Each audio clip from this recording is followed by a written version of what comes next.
Halo Sobat Easy Stock, kita mau bahas rangkuman dari Ajaib Sekuritas terhadap kondisi seminggu terakhir. Ini setelah rilis data pertumbuhan ekonomi kuartal kedua yang memenuhi target pertumbuhan ekonomi negara ya 5,44% dan naik lebih tinggi dibandingkan tahun sebelumnya yang cuma 4,34%. Sehingga indeks keyakinan konsumen tetap di level optimis. Dan ini berlanjut kepada sektor-sektor di pasar modal yang menjadi menarik untuk dicermati, yaitu sektor konsumer non primer ya. Ini untuk dievaluasi untuk perdagangan bursa antara 22 sampai 26 Agustus. Jadi di minggu inilah. Nah, ini kita menerima list.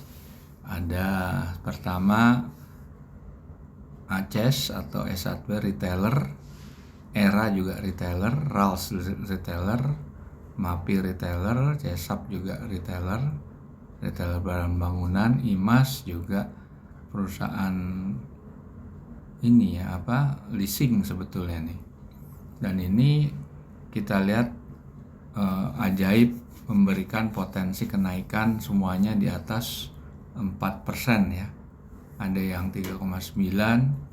Nah, ini kita mau lihat dari sisi analisa fundamental versinya Benjamin Graham yang melalui bukunya Security Analysis dan Intelligent Investor, 2 buku pegangannya Warren Buffett untuk menghitung nilai wajar.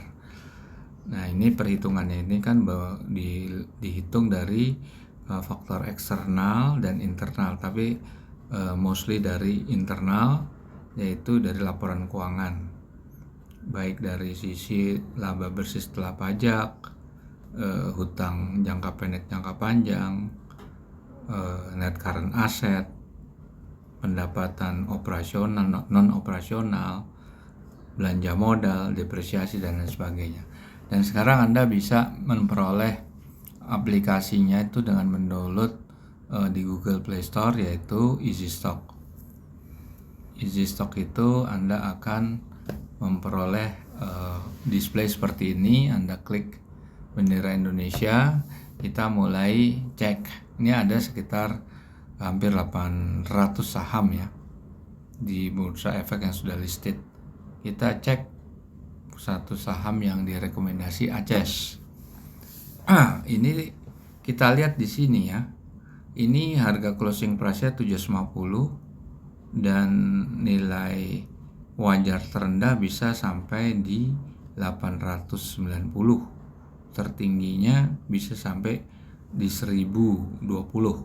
Artinya ada upside sebesar 20-36%. Coba kita lihat buka panel berikutnya, kita lihat detail laporan keuangan semester 1 2022 dengan growth-nya itu 3,6. Kita lihat return on equity-nya kalau full year yaitu berarti sekitar masih sedikit di bawah benchmark 10%. Debt to equity yang bagus, profit marginnya untuk retailer ya masih oke lah gitu, meskipun belum mencapai benchmark 10%. Terus working capitalnya bagus di atas 5. Oke, kita lihat apalagi ERA. Kita lihat saham ERA.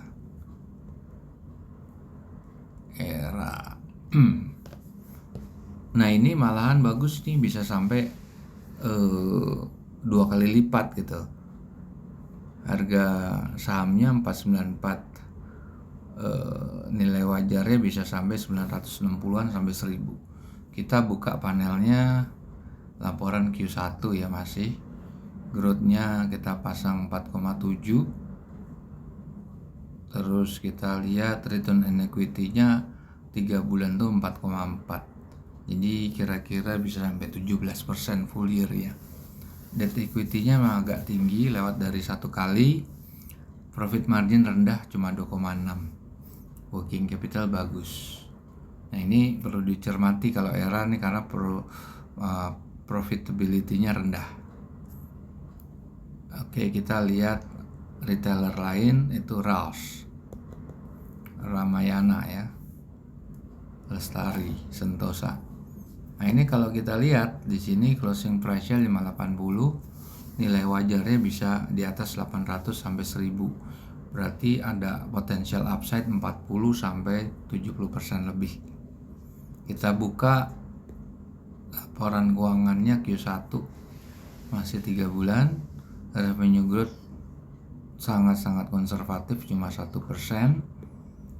dan kita lihat return on equity-nya memang kecil yang nggak sampai 1%, berarti kalau full year-nya paling di bawah 4%, kecil dia. Debt equity-nya bagus, profit margin-nya 5%, ya retailer emang nggak terlalu tinggi. Di sini return on equity ya kelemahannya nih. Oke, kita lihat saham lain, MAPI.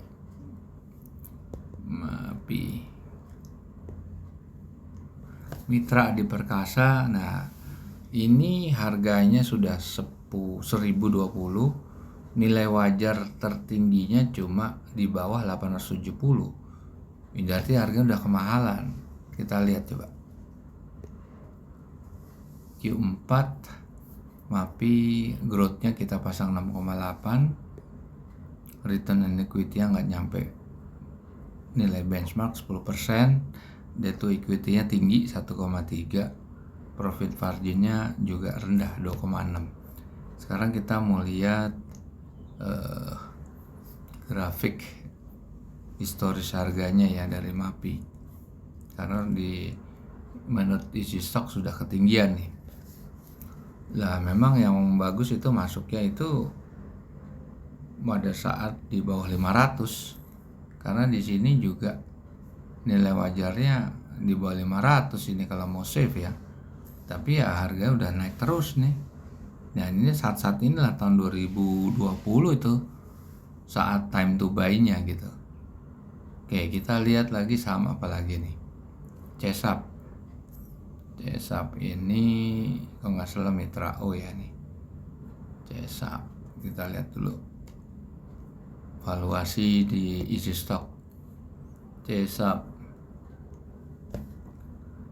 Wah, ini nilai negatif. Apa yang terjadi nih CSAP nih? Net current assetnya 4,6 triliun.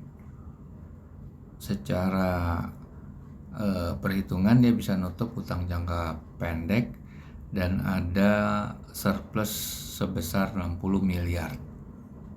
Tapi kalau suruh nutup utang jangka panjang yang hampir 2 triliun, dia akan defisit luar biasa. Dan free cash flow-nya dia negatif atau defisit.